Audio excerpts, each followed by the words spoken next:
Hello, Rise families. Thank you so much for joining us tonight for a very important discussion about our educational options for the academic school year.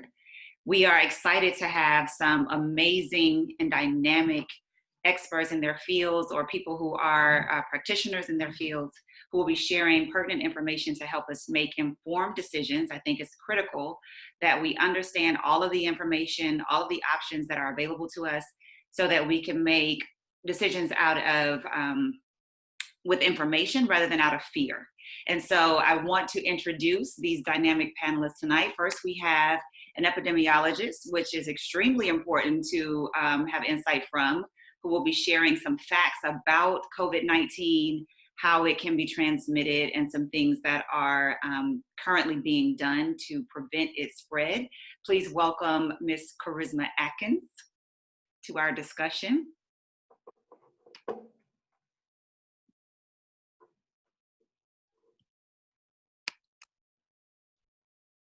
Charisma, are you there? Yeah. Okay, there she is. Yeah, I'm here. Okay. And we have my mentor and an amazing, extraordinary educator, owner, operator of Brownsville Preparatory Institute in Tallahassee, Florida, Miss Rita Brown, joining the discussion as well. Good evening. And last but not least, we have my sister friend and one of my partners and collaborators in educating and empowering young Black children, Ms. Jennifer Henry, who is the owner operator of NeuroNurture Consulting in Texas. Welcome, ladies. I am so excited about this discussion because you all have all of the information. When it comes to the tea about what to do as it relates to our children, you all have it. This is the power group. So I'm so thankful to have all of you joining us tonight. We have guests in the Zoom room with us. So guests, if you're here joining us, thank you for coming. Please share any questions that you may have in the chat, and we will address them throughout the conversation. But I wanted to start first with Charisma. So we are hearing all kinds of information and misinformation from our government officials. And I mean, you're already shaking your head. Every Black woman on here is just shaking their heads. So please help shed some light on some things. So here are a couple of myths that have, or here is some of the information that I've been receiving. One, that children are not as susceptible to COVID-19, and therefore it is safe for them to go back to traditional school settings in the same way that they have before, with some minor adjustments as it relates to wearing masks and social distancing, and that they don't spread it as easily, so it's not as dangerous. How true is that? So it's a partial truth. Okay. So it's not that they're not as susceptible, because susceptible means that if you come in contact with anything, you can get it. Mm-hmm. So if they come in contact with anything, they can get it. The issue is that because children tend to have had vaccinations much more frequently and much more recently than adults, their immune systems are more adept to fighting it off. Okay. That's given that this is a perfectly healthy child. Mm-hmm. But if your child has, there are some children with diabetes, there are some children with asthma, there are some children with some heart conditions. If your child is anywhere far from being perfectly healthy, that truth or mistruth is completely false. They are completely susceptible. They're completely at risk. So it's partially true. So perfectly healthy child, they may contract it, but their immune system is so inept that it's probably easier for them to fight it off. And before we got on here, I just looked at some numbers that we had at work. And out of all the age frames, children have the least number of cases. Okay. But they still have cases. So they have about, when I looked, it was around about less than 100,000 kids. Okay. But what parent wants their child to be one of those 100,000? 100,000 still sounds like a lot to me. I only have two. I've got two, okay? And I don't want my two to be part of the 100,000. That's interesting. I hear you saying 100,000, that's not a lot. That sounds like a lot of children to me. I mean, it's a lot of children. You're welcome to stay on the screen if you want to, but most of the guests have turned their screens off and so that the panelists can have the view, but you're welcome to jump in, ask questions, anything you need during the conversation. I'm sorry, what were you saying?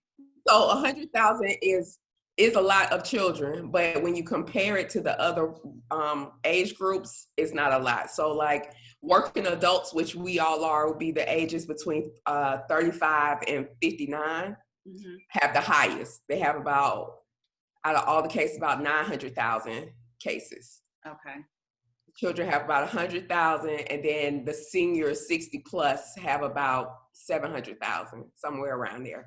Okay. So it's all relative, but again, susceptible means that they have come in contact with some type of ailment, and they have the probability of being diagnosed with a disease. Can you just tell the people who you work for? I failed to mention that. I just want to make sure they know how legit you are. And yeah, I work for the CDC. Okay, so that's the CDC, the Center for Disease Control. Yes, the one our president does not want to listen to. Yes, the CDC.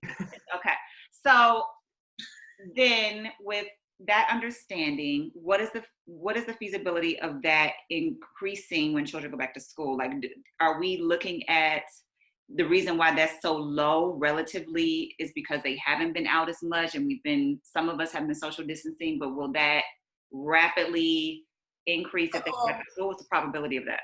So the two sides of the coin for the school is that yes, children are less susceptible, but the teachers are not.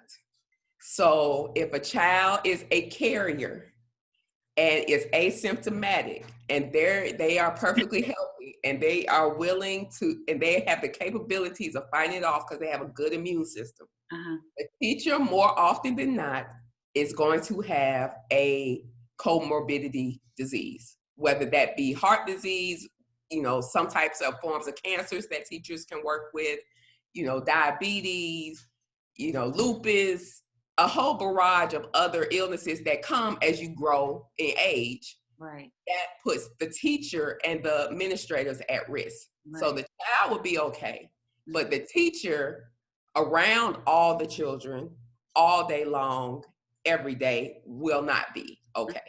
So that's the side of the coin for that part. The other part is, I don't know about you all, but children are nasty. If you really think a child gonna sit in the class with a mask on for 8 hours, not touch any of their friends, not wash their hands, not do any of those things, like I talk to parents, I tell them, they say their child keeps their mask on, they know how to keep their mask on. I'm sure they do when you're watching, but when you're not watching, or if they just get tired, or they have to go to the bathroom, or they want to go to the library and they can't see, or they're in the cafeteria, they take off their mask. There's no way to monitor a classroom of children the way the classes have been going over recent years. You're talking about over 20 kids in a room. Right. There's no way to monitor each child as you're teaching. Put on your mask. Go back to teaching. Put on your mask. Go back to teaching, put on your mask. So that is the dilemma I'm hearing from teachers and parents of those two sides of the coin. So yes, children are not acceptable. They may not get sick. They may not have any symptoms, but who they interact with could be. Right. And so that's the problem. Okay. So I would love to hear from all of you. We're talking about fears of traditional school, and I just want to show what we're looking at. So these are the options that we're looking at for going back to school. I'm trying to share it in here too. the main thing most parents right now are trying to decide is, do I send my child back to traditional school? So that's the first option. Do we go back to traditional school, whether it's public or private? Do I send my child to traditional school settings? And for parents who have to go back to work physically, they don't see another option. And so what we want to talk about tonight are all of the options that we all have, and as an overview, but how some of those options may or may not be available to some of us because of levels of privilege. And when I talk about privilege, I mean just freedom to make certain choices because of your circumstance. So traditional school setting, public or private, for those parents who, both parents work outside of their home, they're required to go back. They're having to make that hard decision of whether or not to send their children back to school. The other option is virtual, public, or private school at home. So you're following an online curriculum designated by your school of choice at home.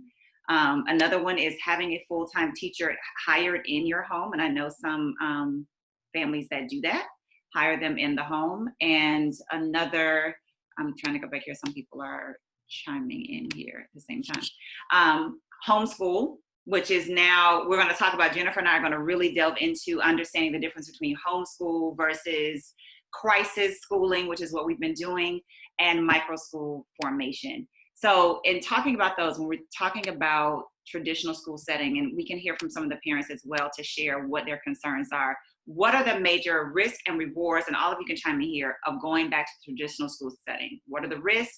What are the rewards of taking that option? Well, I'd like to join in the conversation. As I told you, I have a micro school, have been doing so for the past 15 years. It's transitioned from an in-home environment to a smaller setting environment. We're now an environment that can handle up to 75 children in our current space. When school shut, and we are pre-K 3 through third grade environment. And I would be sitting here telling you a lie if it has not been mentally challenging to make it work. So the good news is none of the children have gotten sick. The good news is we've had teacher that was exposed but had not been in our building. We were able to mitigate that and move on. But the 411 is, I've sat on the school board committees and listened to what their plans are for public school. There are two different things going on here. There's a public school where we know there's going to be 500 to 700 plus children in a building at any given time. And in those spaces, it will be impossible to mitigate any COVID crisis. Number one, most of them are not making children wear masks. Number two, they're not making teachers test in advance of returning. Number three, they have sub-pools that do not have a testing requirement. Number four, if you have caught it, you stay out for 14 days, you come back at the end of 14 days, there's no testing requirement in order to return. What do we already know about that? That's a crisis for disaster. So I can tell you some of the things that we've done that I think will work. Number one, we have an online virtual option that we are going to be offering to our parents. We had a chance to try that out when the last crisis came. Most people said you could not do virtual school with 3 and 4-year-olds. That was not true. We were able to do that.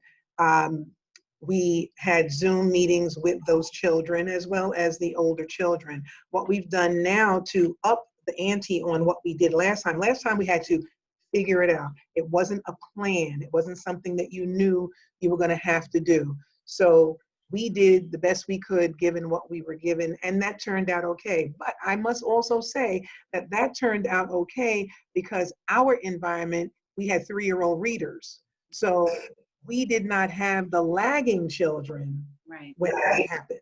And that mattered. Because even though school was shut down, even if a parent didn't tune in, even if they weren't doing what we were saying, their children were already ahead.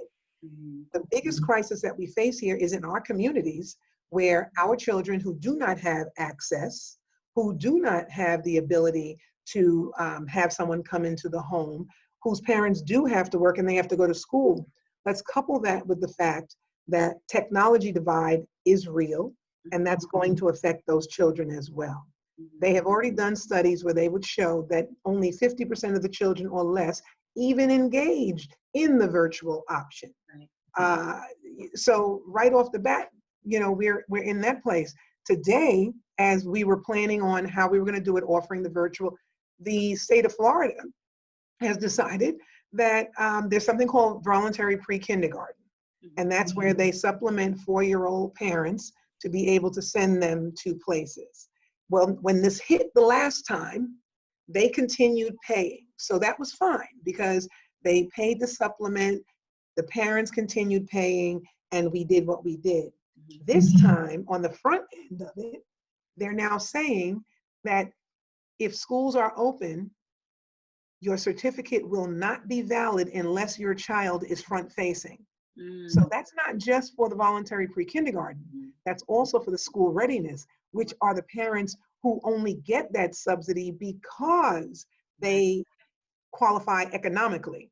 Right. So now we're telling people who may be more economically disadvantaged that you can't even take the option, even if your environment provides it, you cannot take the option of keeping your children at home and doing a virtual plan because you are on the subsidy. So once again, the economic crisis is real. Impacting our lives more than anybody else. And we know that the poverty line and the color line intersect and merge in how that is affecting our communities. I would love, I want to hear from Jennifer, but Charisma, I do want you to speak on how COVID-19 is affecting our communities at a greater rate than others and why you think that is. But Jennifer, what are your thoughts about the traditional school setting going back? I know you were formerly homeschooling your oldest son, and then this past year, you had him in a traditional private school. What are your thoughts now for this academic year? What are you thinking moving forward? Sorry, y'all hearing the ding? I'm trying to figure out how to turn it off. So I think there is the process preparedness, which is what Mrs. Brown was talking about. But I think there's also the psychology of the preparedness, like the psychological preparedness of the staff. And there are some aspects of that that just cannot be touched by any amount of training. And let's talk about the impact of anxiety in the classroom and the social emotional impact that's going to have on the children. Right. So we know as neuroscientists, as social scientists, that anxiety and fears without verbalizations can still be passed on through behaviors. You can come into a room after having had some sort of traumatic experience happen, and people sense that, and the energy of it actually is transmitted to others. And then you can take, this is a study, you can take that animal that was exposed to the fearful animal and put them in the context where that fear was acquired for that other animal. And without having had the fearful experience themselves, that animal will then exhibit behaviors of being afraid. Okay. These are just rats I'm talking about. Now let's talk about the intelligent human beings that we know are being exposed to this environment. What is the psychological preparedness of these learning spaces for these children? And I think without me even answering that rhetorical question, it's not good. And when you add the impact of personal fears with a mounting number of regulations that you have to keep at the forefront of your mind, processes that you have to keep at the forefront of your mind, and external factors like how that impacts your bottom line in your classroom for your performance reviews. And let's just extrapolate upon that. This is not a healthy environment for children. There are going to be some psychological impacts that not all of our households are equipped to handle, not because they don't want to, but because you have to really have the resources to handle this. And if you are also having to decide whether or not you are forfeiting subsidies that you need or a job and an income that you need so that you have to send your kids to school, you're not really having the resources to deal with the trauma and the emotional experience that your children are experiencing in the classroom and then bringing home. Right. And the younger the child, the less they can verbalize that feeling.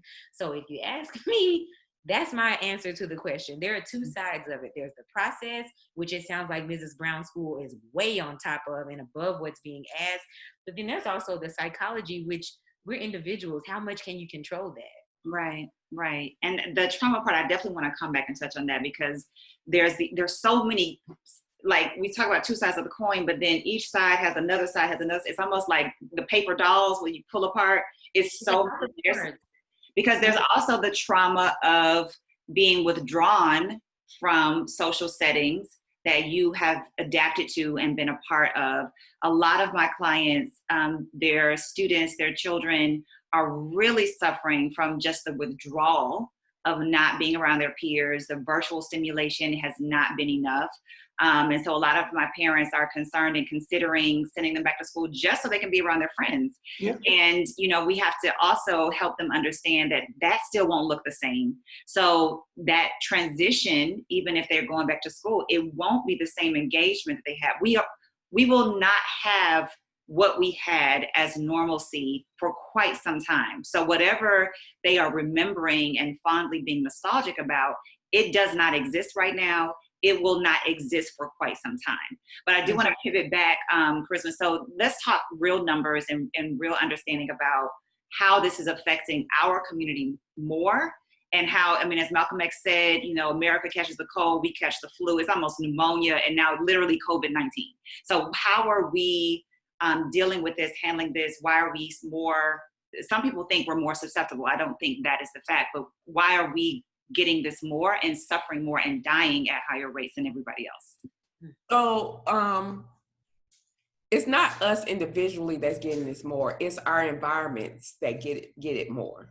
So in our environments, and I just had this conversation with my father, there are few and far between adult minorities that have the luxury of not having a frontline job. Mm-hmm. Very few and far between. There are some lawyers, there's some doctors, there's some scientists. And that, you know, when you're looking at numbers, that's probably less than 1% of the total population. Mm-hmm. More often than not, our environment is such that we have the frontline jobs. We're hospital workers, we're janitors, we're teachers, we're, you know, hospitality, food industry, all of those jobs we occupy for the most part. So that puts us at a greater risk, because that means we're front facing with the public all the time. We don't get a break, because you have to go to the grocery store, you have to go to shopping, you have to get gas, you have to get food. You know, you have to do all these things just in order for your household to survive. Mm-hmm. And because you're doing all those things, you're frontlining with people that are doing the same thing. So maybe you don't feel sick, so you go to the store, but the person that is at the store is sick. But you can't get away from it because you need the chicken, you need the water, you need the ice for your own livelihood. So that's one issue. It's how we work in our environments and what that looks like. But how we got to that is purely economic and poverty issues. It's purely about how you were raised, what your economic status was, where did you grow up, who influenced you, who were your mentors, who gave you access to things that you could actually think about. I can go to college. I can, you know, be a doctor. I could be a lawyer. I could be a scientist. I could be a teacher. What was your environment such while you were in your formative years where you could even just imagine those types of jobs? Mm-hmm. And so that plays a part into the front line. And then obviously we have, you know, the drug epidemic. We have, you know, homelessness, all the impoverished issues that we all deal with. There's a study out there that says that what distinguishes Blacks from other minorities is we are not communal. So Hispanics are communal. Asians are communal. That means they stay with each other all the time. They don't hit 18 and hit the door. Mm-hmm. They don't. They stay together. They grow together. They get businesses together. They live together, and they make sure each one is okay before a part of the family, not one person, a whole part of the family leaves the household or leaves the environment. We don't do that. Girl, you know you on my street. you know, this is what I live. This is what I, yes. We get a little bit of success and we hit the door out running. We're gone. We don't think about who's coming with us or anything. Yeah, so that's why, and then on top of that, we are the largest minority to date right now. Probably for another 5 to 10 years, we're probably the largest minority. You know, Charisma, I don't even think that we have touched on the fact that what is happening to these children today is really the 15-year study. Yes. You know, that's where this is going to come out. You know, we're living in Black Lives Matter. We're living in, we are getting more education now than we've ever had before. But we're going to find ourselves, we're going to have a whole nother generation. They're going to name this generation something else, because where before it was like, you didn't give us a chance, you know, we were qualified. Now we are truly, in a large segment, going to be unqualified for the lack of what we got in this 2020 moment, which will justify the next level of racism cast upon us. But that's something that we can address. I do not accept that for my household. And I recognize that I come from a state of privilege. I speak from a position of privilege. And so I understand that. And so one of my goals, even at hosting conversations like this, and the work that I do pro bono for others who cannot afford my services, is trying to close that gap just a little bit. Just let me do my part, because it can feel overwhelming, because the problem is so great and it's so interlaced with so many different layers, the economic issue, the health issue, and all the pre-existing conditions that our people have because of, I mean, we can trace it back. Everything can trace back to slavery, like literally, everything can trace back. I have a shirt that says the enemy is always white supremacy. I mean, it always is. Like, everything can trace back to that in some way for our community. And you touched on something that really resonates with me, Charisma, in the terms of us being communal, because that is who we are intrinsically. We are a communal people.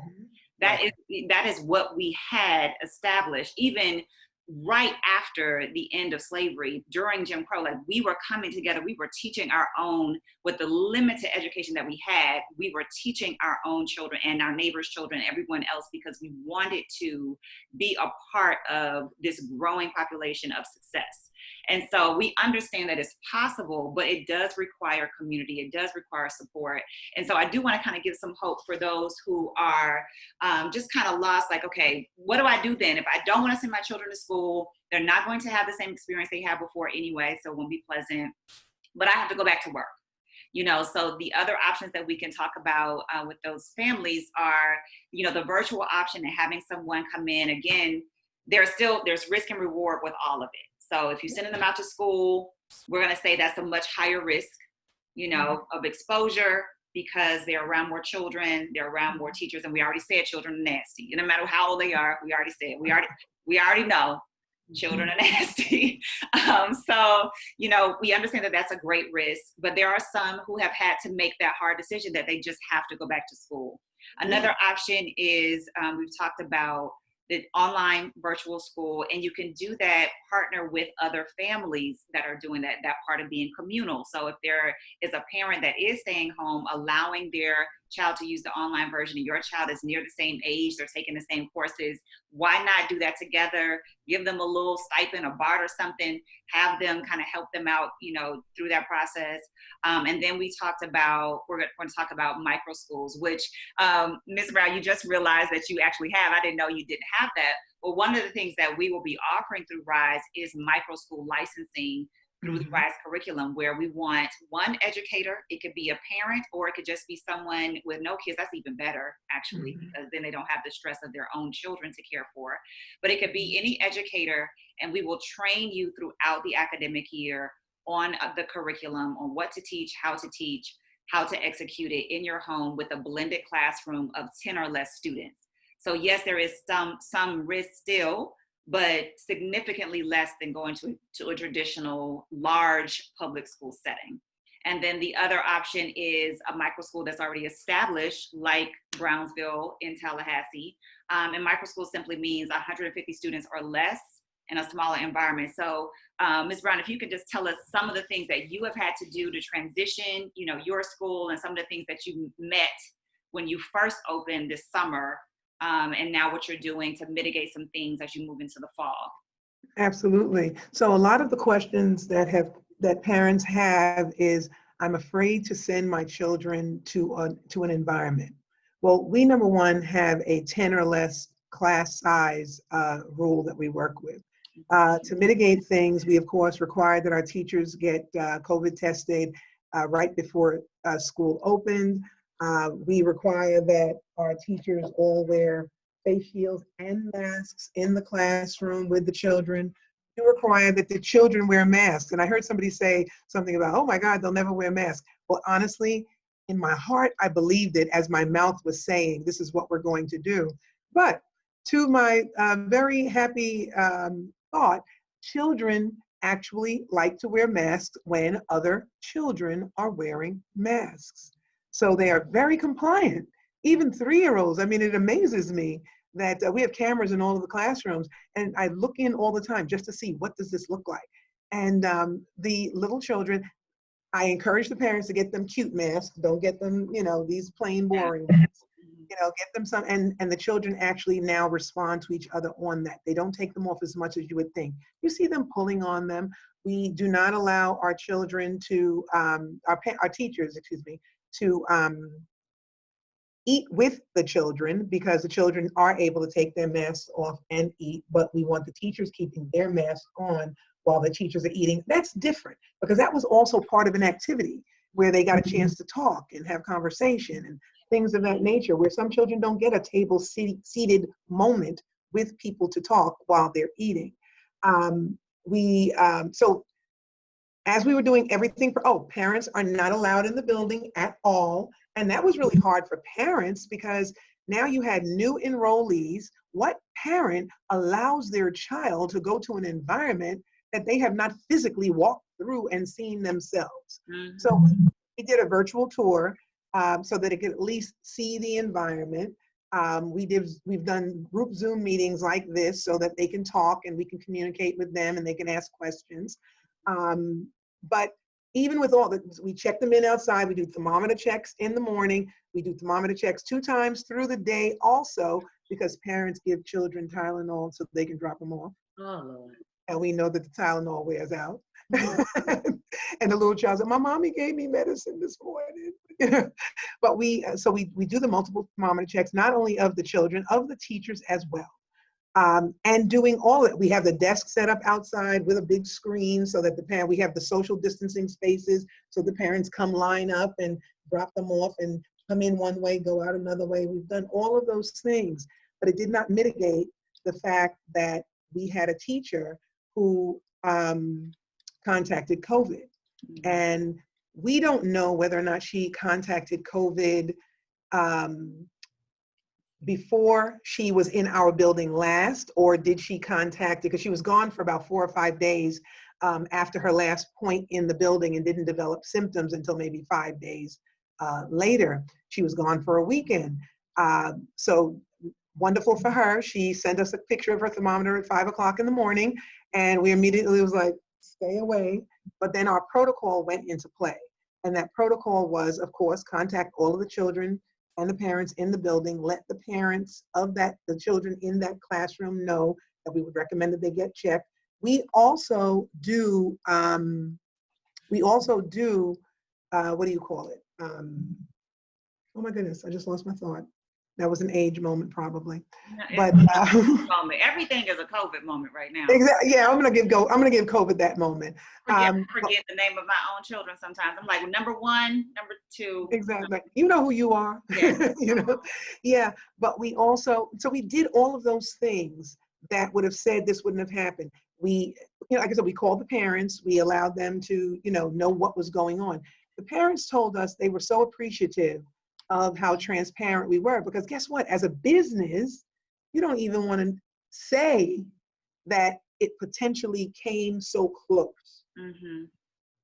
Through the course of the summer, we had 2 other parents who called us, and one of them had a child who was doing speech someplace else, and the speech teacher called and said that she was positive. The child had just started that day, 2 hours in the building. We're like, go get her, and, the parent came and picked the child up and took her to get tested. She was negative, thank God. But those were still things that we had to communicate. Here's what the problem is going to be.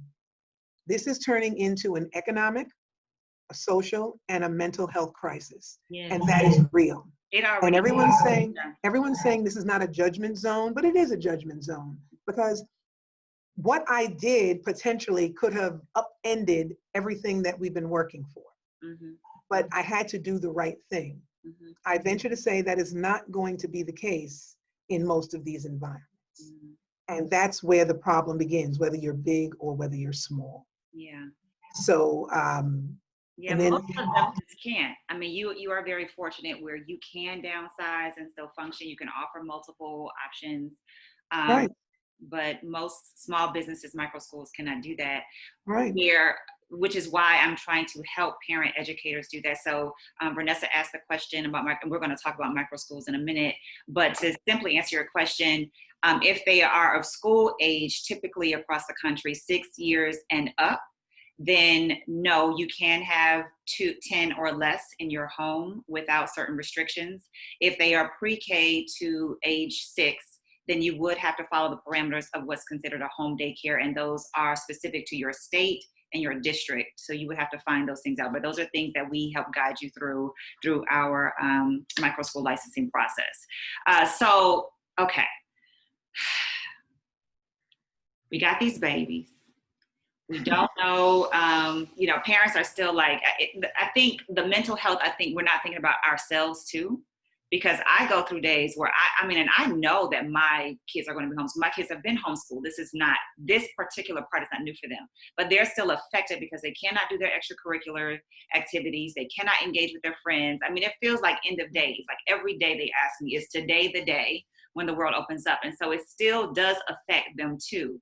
So, how are we dealing with, and Jennifer, you can speak to this, that part of the trauma, because that is another side of the effect of this. And you're right, Ms. Brown, this is a mental health, we're already in it. It's a mental health crisis across the board. Yeah, it is. And our children are going to suffer it, but also our teachers.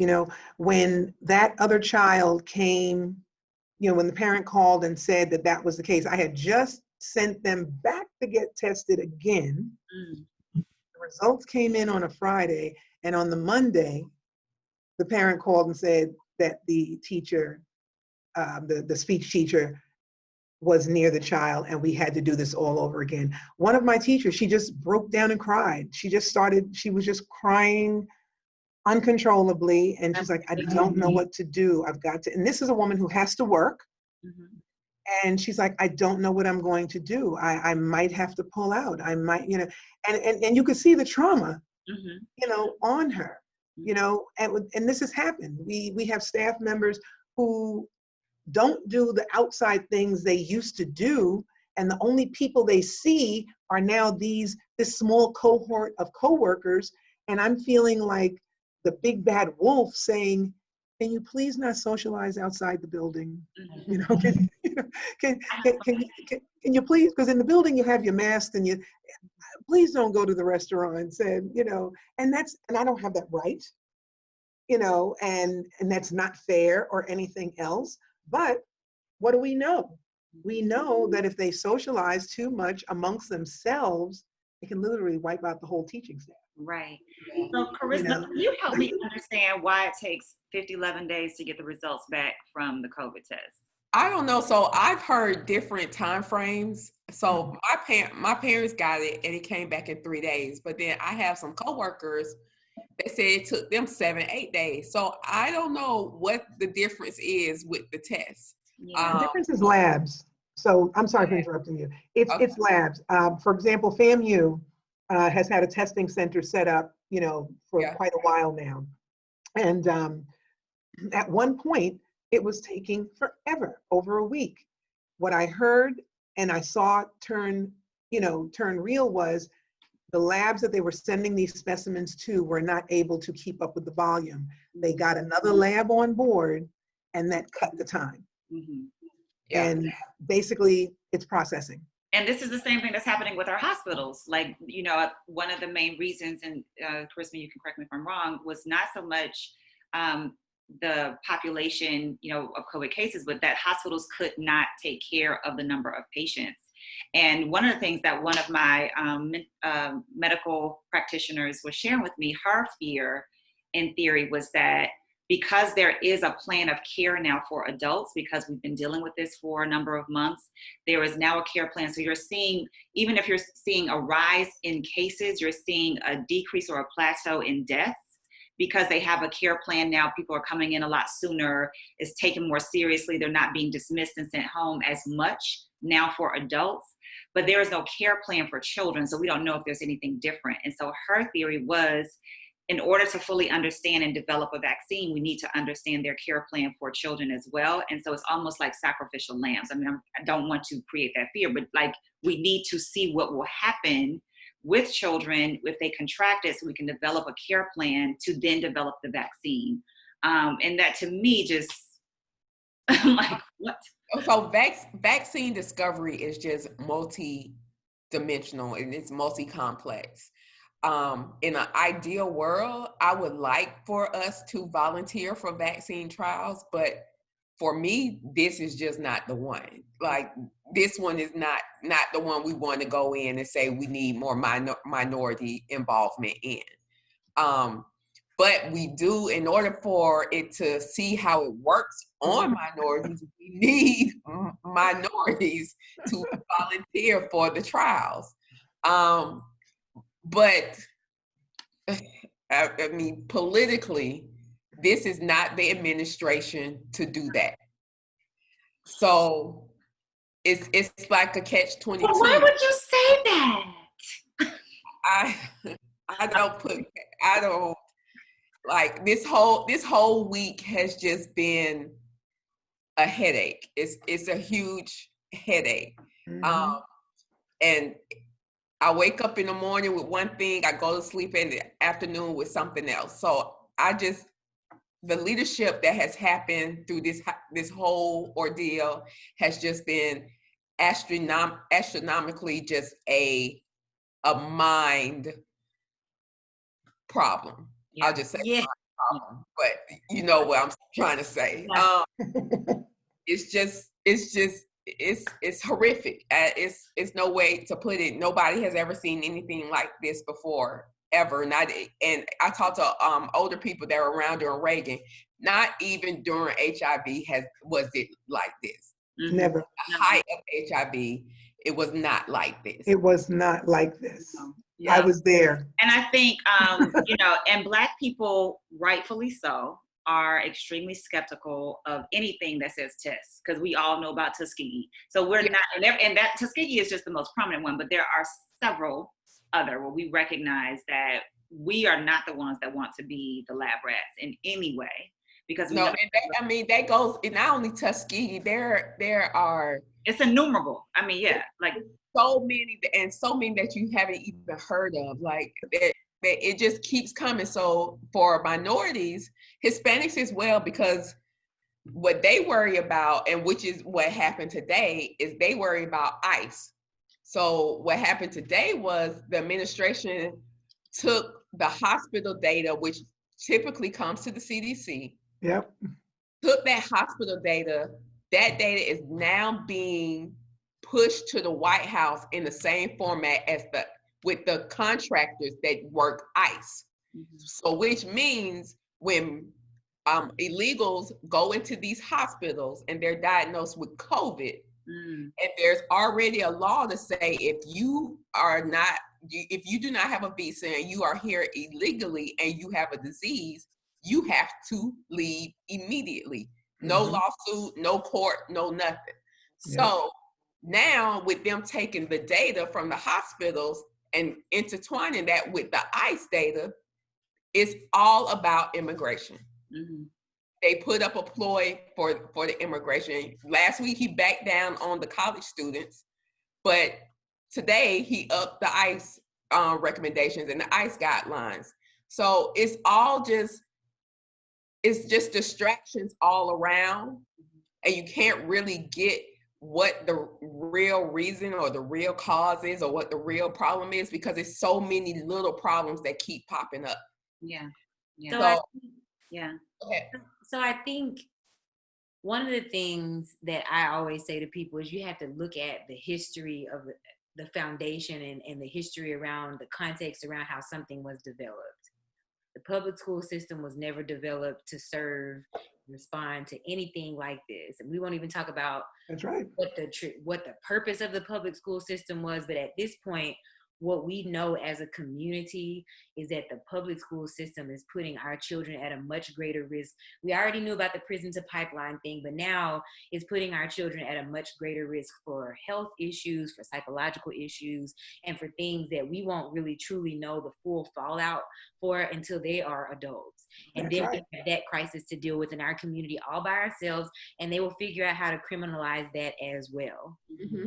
So I think that there's a lot of hand wringing, and it's understandable because we don't really know what side to fight first, because there's the economic, there's the health, there's it's levels. But I think what we do know for a fact that it's time for a revolution in education.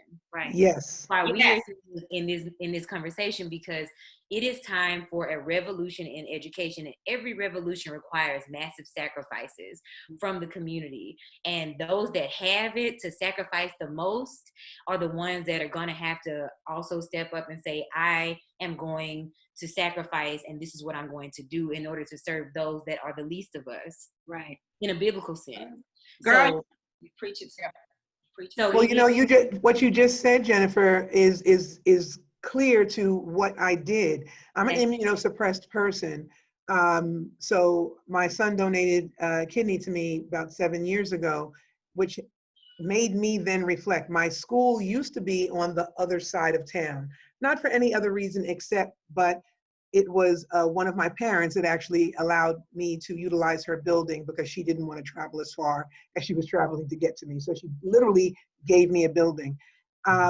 Because it was a smaller space, what happened was one person recommends, another person recommends. I'm not looking for population. You're sending them to me. I'm just sitting there doing what I do, and you're sending me the kids. So I never needed to accept any of the assistance programs, because if Dr. Such and Such tells her friend, yes, I'm going to fill up with Dr. Such and Such's friends, family, and everything else, and pricing is not going to be the issue. After that transplant, and I recognized that had my son not given me something that I could not pay for, I was in a moment in time where my privilege didn't matter. Right.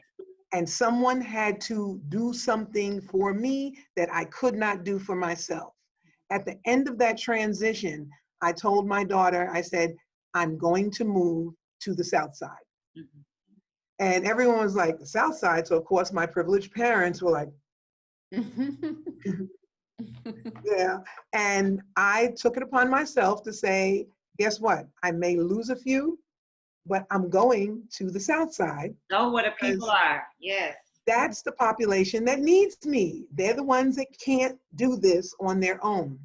So to now hear today that they have found another way to take the very funds out of the population I serve is more than I can even express in words. And yet it's a surprise.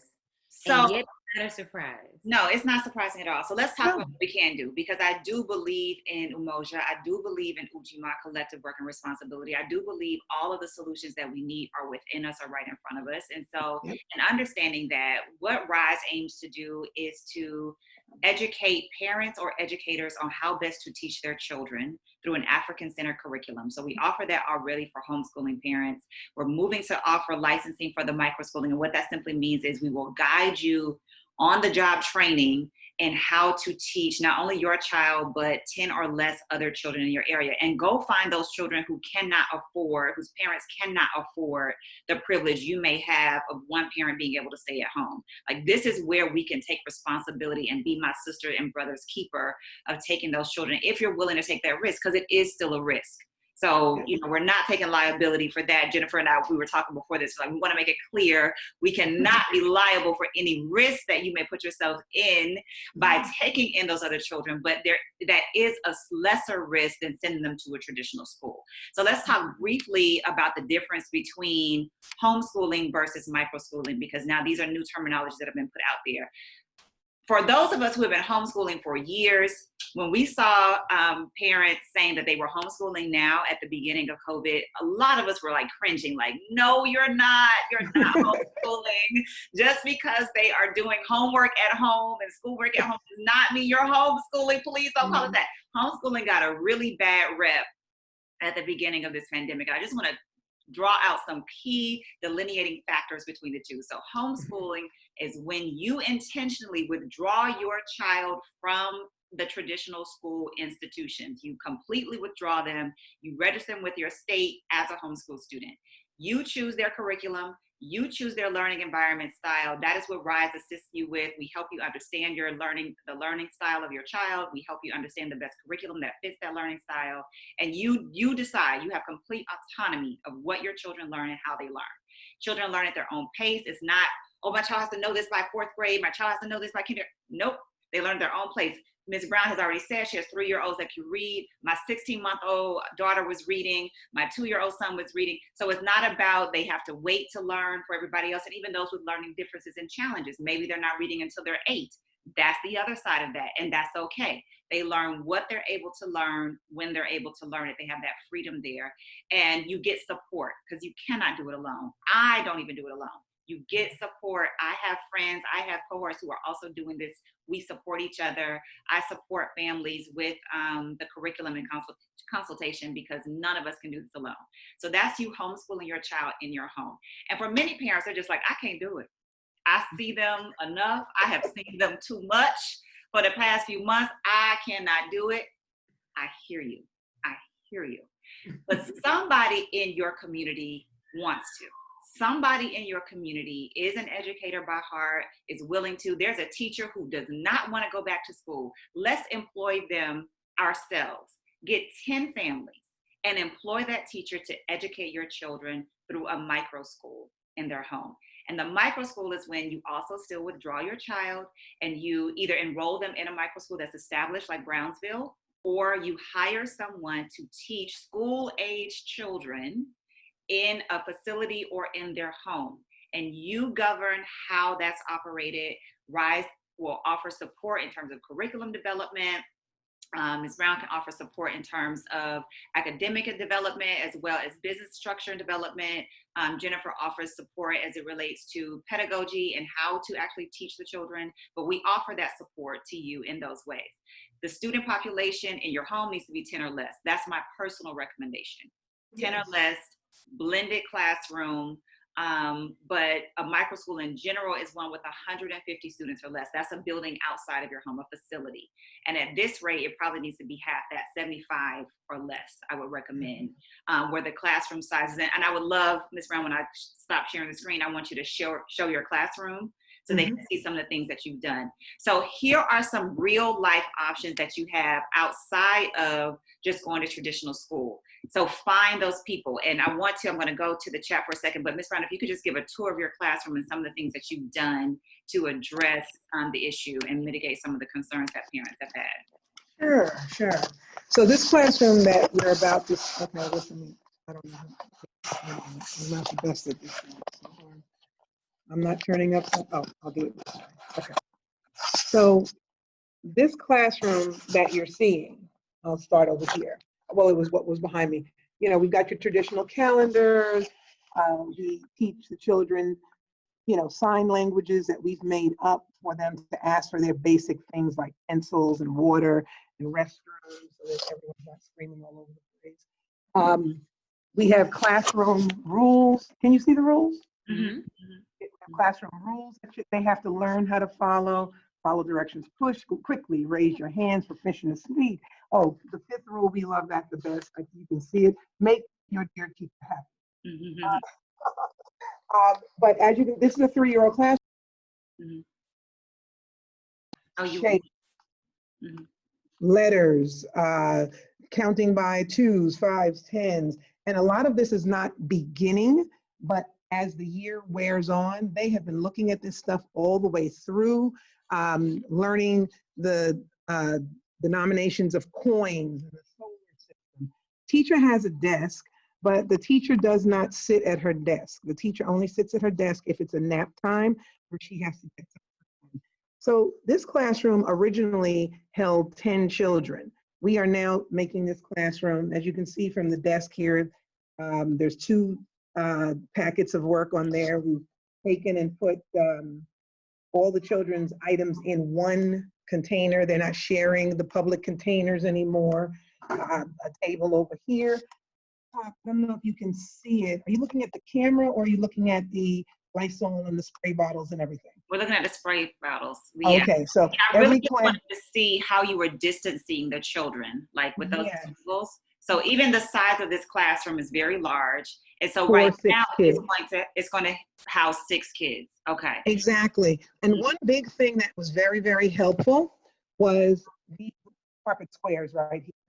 So we pulled up the traditional carpet that children utilize, you know, in most preschool classrooms.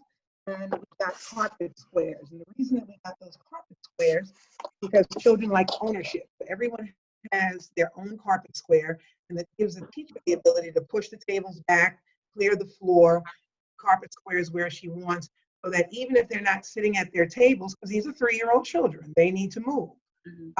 They are also able to have ownership of their little square wherever she puts them. And believe it or not, when you're training them to it, they actually do it. The beginning of the year, when they came back this summer, we spent a lot of time on COVID training. We got all of the videos out, the books out, and we taught them. And then we gave them permission to go home and teach their parents. And the children loved going home to teach their parents. No, my parents telling me, Ms. Brown, if my child tells me one more time to put my mask on, you know. But and the children shall leave. So, you know, the spacing was a very, very important part of it. In the hallways, even in the hallways, what we did, because when a class comes out, that kids have to go to the bathroom, what we did was we put, I don't know if you can see them. Are you seeing these little dots? Yeah. Yeah, so we put dots all along the hallways, and we spaced those dots along the hallways. And as a result of that, when the teacher brings a class out, they even have to sit in front of their numbers in order to take their turns and go to the bathroom. And I'm just going to grab 1 second. These are 3-year-olds writing. Oh, proud of the babies. She's got her book board, proud of the babies. And so I also want to mention the fact that you have not been able to be in the school during the school year at this point because of pre-existing conditions. And so she is taking the ultimate sacrifice of not being, you all don't know her personally, but for her not to be in her school is like sacrifice, which is why she's there now, because no one else is there. So it's a big sacrifice for her not to be there, but she's doing that to protect the children and also herself. And so a couple other people. So I'm actually teaching a course called So You Think You Want to Homeschool starting in August. I'm going to share some information about that because a lot of parents are confused about the difference between homeschool and microschool. And that is the introduction of that information where we really delve in. Jennifer is joining me in some of those discussions as well, where we really delve in on what's the difference between the two and how to set up your homeschool versus your microschool. Homeschooling does require unschooling. Someone asked about that. That's just a process in homeschooling, but that is not homeschooling itself. That is basically deprogramming everything your child has learned in assimilation to traditional school settings. But we offer the support for all of that in doing that. I would love to hear from any of the parents. If you all have certain questions, are there any teachers on the line? I know we had a couple of teachers that had registered. Are there any teachers that have concerns or who have been mandated to go back to school that have some concerns that they'd like to share? And while we're waiting on those, Charisma, can you speak to what's happening in your district in terms of school? Are you aware of what's happening with the decision in school? I know some new things came out today as it relates to Atlanta, Metro Atlanta and surrounding counties. Yeah, so Metro Atlanta, pretty much everybody is doing virtual learning beginning in August. Mhm. They all have pushed back their start dates about a week and a half, but they all, I won't say all, the major ones that everyone would know: Fulton, DeKalb, Cobb, Clayton, Douglas, and APS, all are virtual learning. At City of Decatur, they're virtual learning at least until December, and then they'll make a decision about January. The only one that hasn't said anything as of yet is Gwinnett, which is the biggest county here. Right, I noticed that, yeah. But Gwinnett is also the most socioeconomic hybrid county we have. So they're going to have wealth, they're going to have poverty, and it's going to be everything in between. So their problems go far beyond just race and cultural differences. It's economics that they're going to be playing a role in. I think most of the parents here are okay with that. Pretty much people have been in agreement with the virtual learning here. It hasn't really been a fight like it has been in Florida that I've been watching here. The governor hasn't said much about education as far as that is concerned yet, hopefully. But yeah, everyone's pretty much in agreement with that. Another thing I forgot to touch on was about the school. It was a rumor back when it first started about the ventilation system.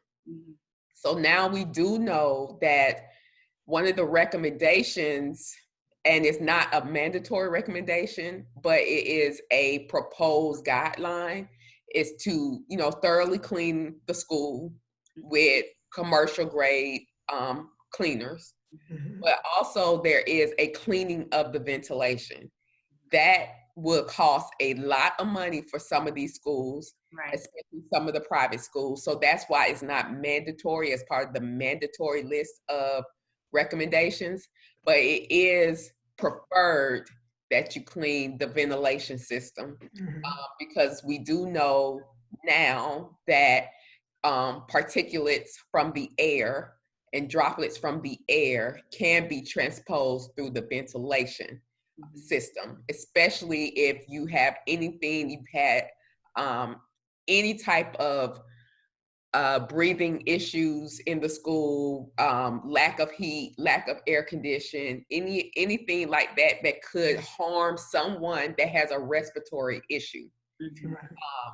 So that is one thing. I think I can think of 3 private schools here that they are having a hard time because the parents at those schools want the cleaning of that ventilation, but it just costs an astronomical amount of money to redo a whole ventilation system and clean it with commercial grade cleaning that it needs to be cleaned to meet the recommended guideline.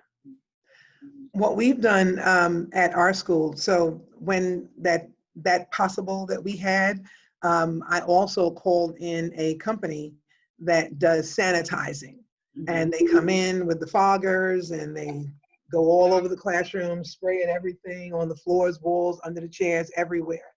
And we're a small school, but that 1 hour job of doing that in here was $500.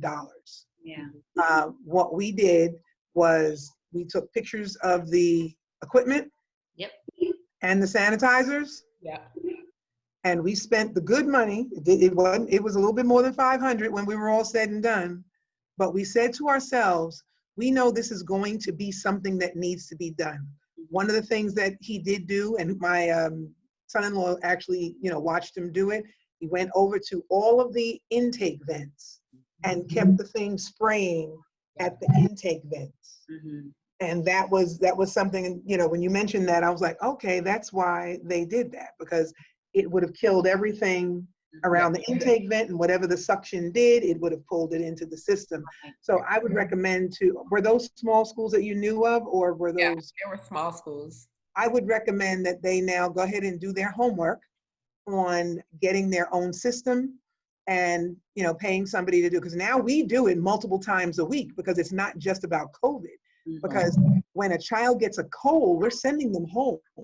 And a lot of times these colds are passed amongst themselves in the classroom. So we're now making that, now that we own the machine and can buy the product, we're now making that a regular part of our cleaning process, along with the deep cleaning of wiping down everything.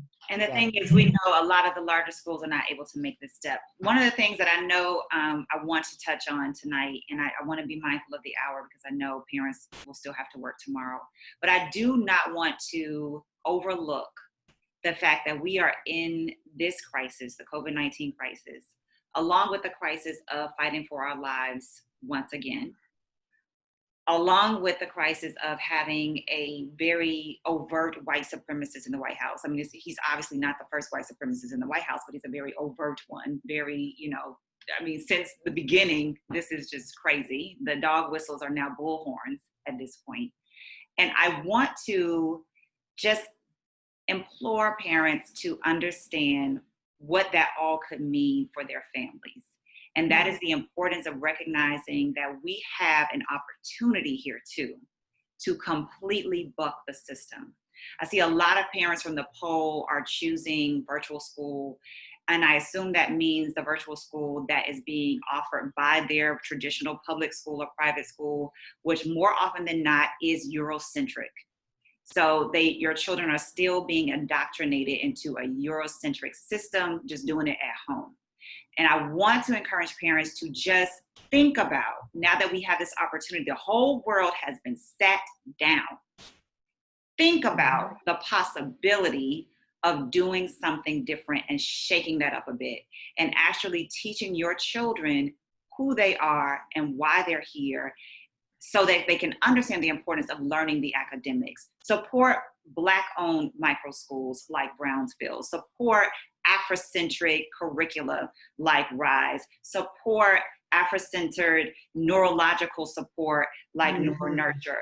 Find people who reflect our values and allow us to pour into the greatness of your children. This is the opportunity that we have now to do something completely different than what we think we're supposed to do. We've been so indoctrinated into I just have to do this because this is what everybody else is doing. This is the norm. We don't have to do that. We can actually be very innovative right now and decide to teach ourselves for ourselves. I have some dynamic teachers that will be teaching limited courses this fall for RISE. We have one that's on the call now, Kristen Hemingway. Those of you, if you're part of the RISE community, you have seen her before. She is amazing. We have several others that will be teaching. Ms. Henry will be teaching some courses as well. I will be teaching some courses.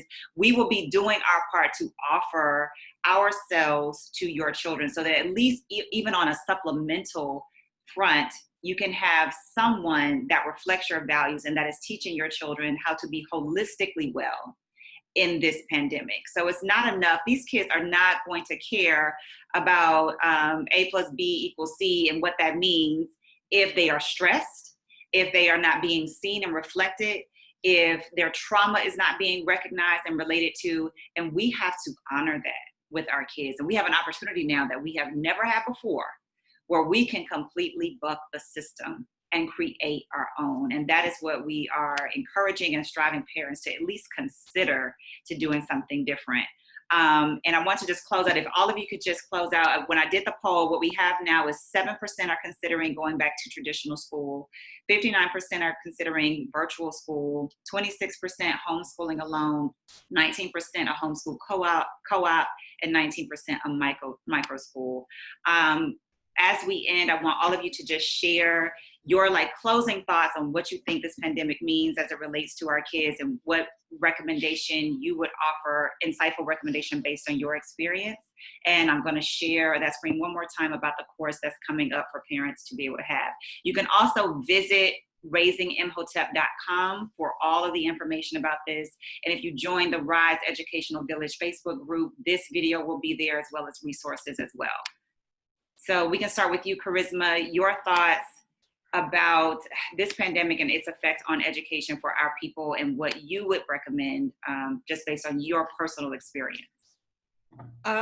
Well, I'll start off with continue to wear your mask, continue to physically distance yourself. I say physical distancing rather than social distancing, 6 feet or more if you can. For our children are very resilient. They're very resilient, and they're smart. And so just striving to put into their hearts and into their minds that this is only a season. It shall not last long as we do the things that we need to do. Protect ourselves the best way that we can, not hinder ourselves, not become fear tactics, but just protect yourself. Know what is right for you and your family and for your children, and let everything else go. And that's the best way we can get over this hump here, is just being mindful and being attentive in what we do and how we implore our children to do what's best for them. Thank you, Absolutely. Lisa. Thank you. Absolutely. I can go next, because I think it's very, very important that Jennifer ended, because having that psychosocial side of this whole conversation is going to ultimately be the most important thing that we think about through this season. It is important for your children to be educated. It is important to make sure that the people who are educating your children are doing it with intention. I remember when I first started homeschooling my children many years ago, something that I didn't even say earlier. I didn't homeschool them because they were deficit. I homeschooled them because I lived in communities that everyone told me you should move to, because if you move to these high tax communities, you'll get great schools. Well, my neighbors didn't look like me, and the schools didn't receive my children in the way that I felt they should have been received. As a result of that, I said, if they turn out to be nothing, they're going to say, you know what, it must have been the home.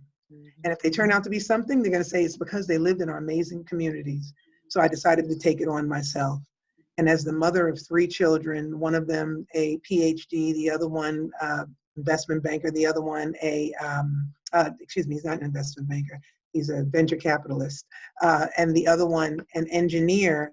I remember when I pulled them out of school, and I remembered people saying to me, what are you doing? That's crazy. You know, you're going to ruin your kids. And the world became our oyster.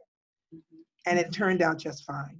I don't want you, even though if everyone on here could send their children to Brownsville and to Rise and everything else, I would be extremely happy about that. But what I don't want you to do is I don't want you to worry about what you're not doing. And I don't want you to blame yourself for what doesn't happen in this season. And I don't want you to feel any kind of way if you feel that your child might need to repeat a grade at another point in time. Because the most important thing to do in this season, and I'm begging off of some words that my daughter shared with me, the most important thing is to mentally survive yourself, bring your children through healthily, continue to encourage them to be great and who they are. Education is going to be there when all of this is over. So I just want to encourage you to seek out what you can, because guess what? We are greater than we think. Seek out what you can. Make sure that you try in this season to keep moving your children forward, but do not beat yourself up for what you cannot do in this moment, because they need you to be okay when this mess is over. Ashe. Yes. Yes, indeed. I think one of the biggest barriers that a lot of us face right now is sheer ignorance to understanding what homecoming. It's canceled. What homeschooling truly is, and it's an ignorance because it seems inaccessible to us. It's definitely intimidating because it seems like you need to have all of these degrees in order to accomplish this stuff. But truly, what you really need is a community of support. And what you really need is to trust in your gut that the love and the effort, it matters as much as the degrees that you think you need. So that's number one. I think that we have to demystify it by tapping into opportunities like these conversations where we can speak freely and openly and ask questions without feeling judged for not knowing these things already. Okay, so that's why I think these types of conversations are very, very pivotal for us deciding which way to go for our families. And then I think we need to seize this moment as an opportunity to outsmart the oppression. Mm-hmm.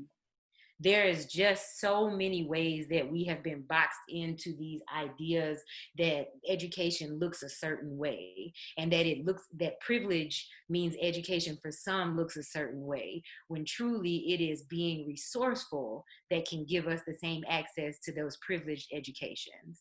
Mm-hmm. So I think we have to remember that as Black people, we are the original resourceful people. We have created everything out of nothing. We have taken food that was scraps and made a delicacy that around the world is replicated. I think that we have to remember that we have always turned nothing into something. And we have way more than nothing now. We have resources like this to tap into, and it requires us to sacrifice. It requires us to think outside the box, and it requires us to give up ourselves to a community that is like-minded and that has the same interests for your children like Rise. Mm-hmm. And I think that it is time for us to take this opportunity and to outsmart the oppression, period. We have talked about multiple different ways in this conversation tonight of how we can do that. And Rise is one, Mrs. Brown's school is one. All of the, even figuring out alternatives to the traditional return to school, if you can do it, is another way. But I think that it is time for us to take this opportunity and outsmart the oppression and not hide and lean on a system that was never meant to help us. No, thank you all so much. I just want to close. I want to thank all of you for joining us tonight as speakers, panelists. Thank you to all of our Rise community members that joined us tonight in this discussion. I want to leave parents with the understanding, one of my favorite mantras is, I am because we are.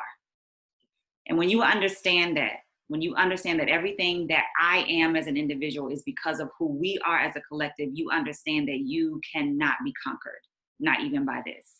And that even though this feat seems insurmountable, sacrificing as much as we already have, it seems overwhelming. All you need to do is say, I need help, and we will come to you.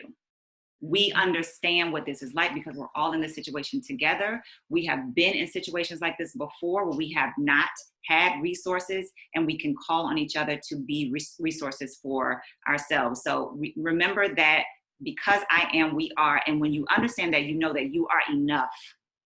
Whatever you need, you already have within you or right in front of you in terms of resources with people who will support you.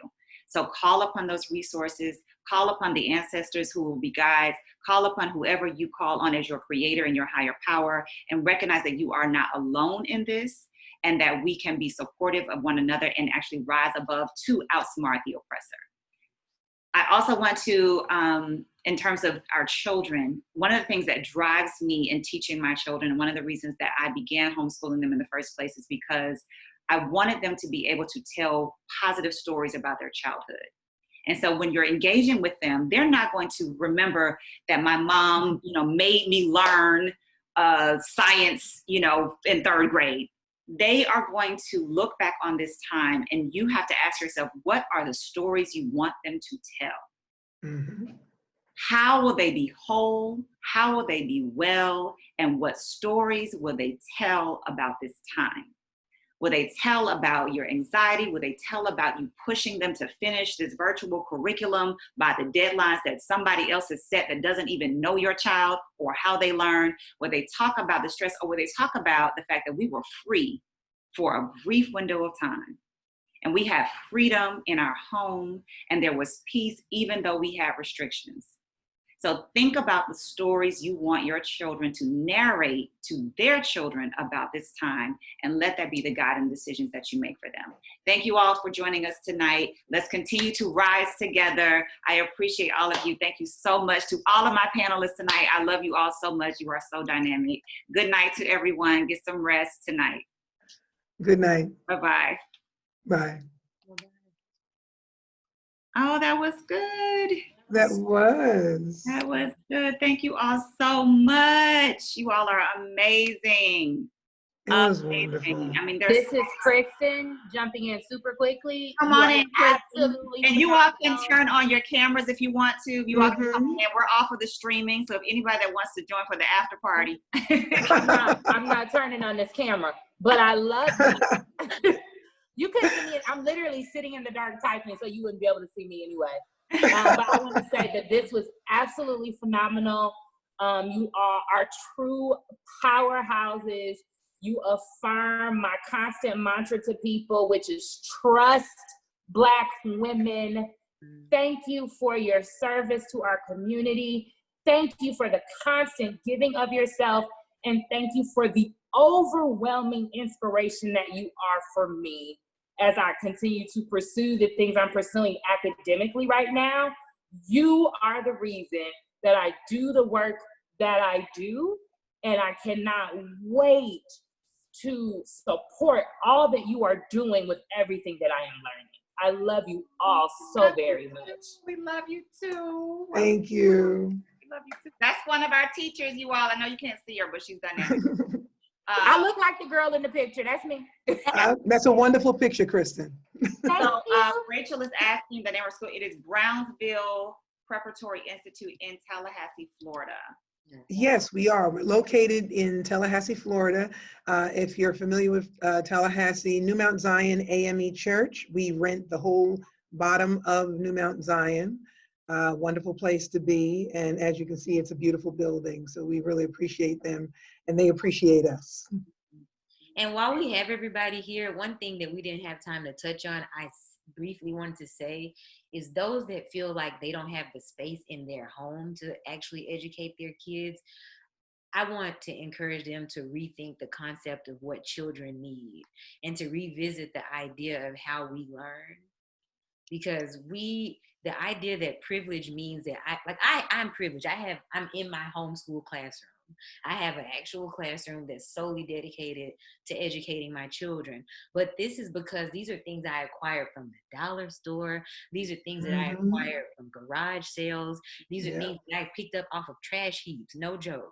And a lot of this stuff, I just want to encourage people to remember that space is not a limitation. You can turn a hallway into a bigger educational opportunity for your child than a whole multi-million-dollar funded white institution. Absolutely. The most important thing, and we can do that. Yeah, and I homeschooled a long time ago, and I didn't set up a classroom like you did, because it wasn't my intention to homeschool. I was just mad, and I said, I'm going to do it myself. But the one thing that I remembered, that the world was the oyster. They learned math in the grocery store. I know in COVID, these things are not available anymore. They learned science at the science center. And at home, the most important thing was creating a structure. Waking up in the morning like you're going to school. Making everything happen, making them wash up, eat, and be ready at a certain time to begin the day. And sometimes when we're home, it's hard. When I first started having to work from home during this season, I felt like a total waste. I wasn't getting much of anything done because I had to learn how to not get up and wash the dishes, and I had to learn how to not get up and do the thing. Well, when you're in your house, you do this. I had to learn that, no, I'm getting up and I'm going to work. And everything else that is happening in the house will be there when I'm done working. And if you do that, and if you have the time to do that, in terms of homeschooling your children, that's great. But homeschooling also doesn't mean that you do it at a set time. No. You might have to be on your work Zooms in the morning. Yes. Okay, but from 3 o'clock to 5 o'clock, you can donate time. Here's the biggest misnomer about education. The biggest misnomer is that we need from 8 o'clock in the morning to 3 o'clock in the afternoon. You do not. 2 hours. That's it. 2 dedicated hours a day. You will be able to complete at least a year and a half of curriculum. Absolutely. Absolutely. And I'm And a if you testament can, to that. I absolutely. My children, we're at the point now where they're almost on autopilot, which is a blessing. exactly. And my oldest is a student teacher for my youngest, and we can have just Socratic conversations, and their level and depth of understanding far exceeds That's right. many of their peers, just because they're allowed just that freedom of thought and expression. And That's the right. way in which they learn is cultivated. And so, and I definitely, the imposter syndrome is real. You go through the insecurity, like I wasn't trained as a teacher. I mean, I don't have the background. I wasn't enough. The reason your children chose you is because you were the parent for them, to guide them and help them navigate through this life. So you are enough just by sheer design, and you are capable just by sheer design. And it's okay to have that support, which we will be, but you are enough as is. And everything that you do, they're learning anyway. They're observing, they're sponges, they're observing everything and learning everything. And so I recognize my daughter now, like I just marvel at them now. Like they tell me what they want to learn. And that's where we go. That's what we explore. And I also want to just shake up the idea that all children have to learn these same things. Because if we understand the history of education, and this is something we get into, I'm giving away free stuff now that comes from my course. If we understand the history of education during the boom of the Industrial Revolution, it was for white students to become employees so that we have factory workers for this industrial revolution. It has not been changed or shifted since. It's so antiquated. That's right. It's still, everybody learns these same exact things and must learn these same things by these ages, as opposed to teaching children where their interest lies, so that they can delve further into that and become savants in whatever that area is. That's right. Way before maturation. And so our focus is let's find out what your natural interest is, where your natural curiosities are, where your zeal for learning is, and let's delve into that and understand more about that, because that's what's going to drive you. I don't care that my children know every single thing that every other child knows. I care that they're whole, that they're well, that they're fulfilled. That's it. Remember this. If you make them amazing readers, they teach themselves. They teach my daughter, yes. They teach themselves. Absolutely. As a reader, look, as a lifelong reader, I started reading when I was 2. And to Talitha's point, not because of what my mother did. I'm the product of a teenage parent, right? I went to my mother's high school graduation. It is actually one of my favorite pictures of the 2 of us. Is 17-year-old Deborah Ann holding 2-month-old Kristen. My mom will be the first to tell you that she said the greatest answer to her prayer was that God didn't let her mess me up too bad. And one of the that's every parent's blessing. That's every parent's testimony.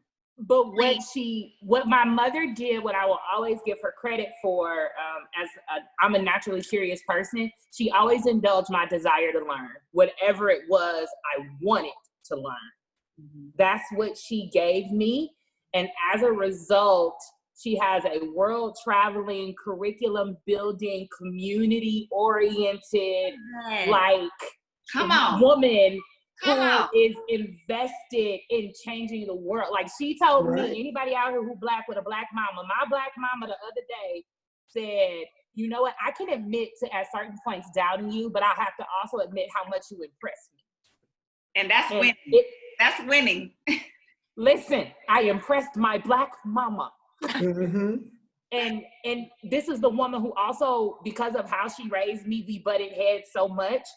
And so my encouragement to you is to raise your kids to be free and don't fight them when they're trying to be free from you. And that's the key. Voice. Vanessa, what were you saying? I'm gonna jump in because I gotta go. I got 2 kids that are just dying to say hi to Auntie Jennifer. Oh, we can't hear you. We can't hear. Take your headphones off. Tell her, take your headphones off. They are adorable. Hey, They are Taylor. Hey, Mason. Hi. You are brilliant, amazing young kings. I'm so Mhm. glad we get to see you all tonight. Absolutely. I just wanted to jump in because they're dying to run away. But when you talked about the whole issue of communal, so important. Jennifer, how long have I known you? It feels like my whole life, but I can't even give it. It's been short. It's been Been really short. Jennifer went to college with my daughter at Howard, and I followed my daughter to Texas. This is not my chosen place to live. I did too. Look, I'm supposed to be on a beach in South Carolina, Mhm. grandkids on a wraparound porch. But communal living said you call your daddy when you want your mama to be with you. So she called her daddy, and I'm in God-forsaken Texas, only because you follow your children when you want to be with your grandchildren, because That's that's what right. white people do. And so thank God we were raised in a Black church with a single Black mama, and Jeremiah Wright is my godfather, and we Black. Mhm. Black. Vanessa, And Vanessa, I'm so happy to hear you say that, because when I we thought started- I thought I was the only one. I left New York and came to Tallahassee. Who? I'm from the south Because side of Chicago with a mama who's from the 7th Ward of New Orleans. Mm. So it was like Jennifer was just part of my family. And when we met, it was automatic. So my addiction is Black books and Black art and Black pictures and Black baby dolls and everything else Black. And so it's been a struggle. It's been a real struggle raising Black boy grandsons when you've had Black granddaughter. I mean, three Black girls in our house. So Jennifer's been a lifesaver. The social emotional that's what I do. I teach people about the brain, and Mason has an overextended amygdala that he's had to learn how to breathe through when it goes off the rails, and he understands that. His amygdala is what happens, and he doesn't have temper tantrums. He has an overactive amygdala. Come on. His brain. Mm-hmm. But his teachers didn't understand that, so we had to check them more than one time. Mm-hmm. And it's not been good that he had to abandon Miss Butler, who loves him to pieces. So he went through post-traumatic stress about not being able to say goodbye. Yeah. So this whole stuff is psychosocial emotional. And guess what? Yes. Kids can't learn when their brains aren't settled. That Nope. part. That And part. That part. children other That's than it. some brain stuff, and our parents need to learn it, but they also need to know that there was life before 1619, and they're not going to get it in public education. They're not. So when I have Jeremiah Wright in my ear all along, and we talking about what's happening in Kemet and the Nubian structure, and Candace is studying, we can't get that in European. So decolonization is the language we talk about in our house. That's right. All the time. Yeah. We That's don't the key. have an option other than HU Virginia or HUDC That's all right. the time. So our kids are in the HBCU-ish medical school this summer because of Auntie Jennifer. That's it. So I ran Freedom Schools in Illinois, 12 sites. Oh, yes. And so then I moved to this damn Dallas. The only breath of fresh air I have is Jennifer. And so thank God she connected me with what you're doing in Rise. I'm not trying to do this again. I'm too old. I'm 62. Uh-uh. Look at her skin. I'm Look at her. sorry. Mama Vanessa, I'm sorry. You gonna get tapped now. You said too much. But You said too much. Talitha, let her know But I that gotta she's go, the y'all, same 'cause age it's as me. really Right. I gotta catch And up both on of the you. episodes. Vanessa, we are the You all same are a breath of age. fresh air. Yeah. So I've been where y'all are. This is wonderful to know that there's a generation out there still wanting to do this and understanding it is so extremely necessary. Yeah. And when I saw what came home for virtual work for our babies, I told Candy, and I apologize because I am Southside Chicago. I cuss. It was some bullshit. I'm like, this ain't school. This is some Xerox copy mess from hell. Miss Butler was the only one that did right, and that was pre-K 4.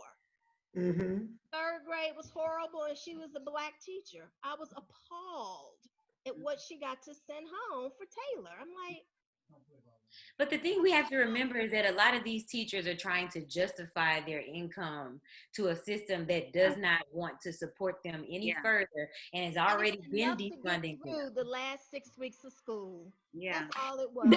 They were also in crisis too. Yeah. And so so bad for the teachers. It was Absolutely. through the rest of the school year. Yeah. The extra scares me, especially for the babies, because if we have to social distance for medical reasons, which I get, what do they do with pre-K 3 when somebody falls down and hurts themselves? They can't hug them. They can't comfort them. They can't touch them. That's not okay for Cheyenne to go to school, and for Jones. No, that's not Jones okay. We don't talk about that. That's not their first experience with education. Should not be trauma. And so we got to do better. It's not okay for Mace, who's a cuddly one. This is a teddy bear. He needs that. He needs that prefrontal cortex to know somebody's gonna come to me to say, Mace, just breathe, boo. Breathe in. He needs that. He's not gonna get that there. No. You gotta find a safe space. We have to. And our privilege allows us to have an Auntie Jennifer who has extra space, or Mimi who has a room full of books. But what about the 800 Masons? Yeah. Right. Yeah. It's like, but we also have to be safe. And so what do we do? So I can't. Jennifer, put her back to work. Yeah. Oh, she's already. You've been hiding her, Jennifer. No, you already stepped in. I'm sorry. But we got my children are knocking at the door. Whatever you need me to consult, ask me about a book. I probably got it on my bookshelf. I got a Michael storage room in the back room. If you need crayons, glue sticks, markers, whatever, we coming. But let's talk. And so I gotta go for real. They hungry. They want more. I see that. I'm looking at the app. Let's finish this conversation. Listen, I'm getting off of this Zoom now. Let me know how I can help. Thank you so much. And I love Kemet. I love Africa. Anything. Let's teach Kiswahili, please, ladies. Yes, that's part of it. We do in Guzo Saba everything in our houses around the principles of Ma'at and Guzo Saba. So. This is your kindred spirit, Talitha. Yes, I know. That's what I'm saying. Like, we are connected. This is it. You are all year long. That's our motto. And I have to tell you about my last one. Let them breathe is the window shields in our window. And that's our motto for this year. It's called Let Them Breathe. Yes. So it's called Ruach. Thank you. Thank you so much. Thank you. So I'm out of here, Jennifer. We'll talk soon. Taylor needs to come over before he gets in trouble. Good night. And good night, ladies. I know my kids are looking. Yes, I've got to go now. My phone started ringing. Thank you. Good night. Good night, everyone.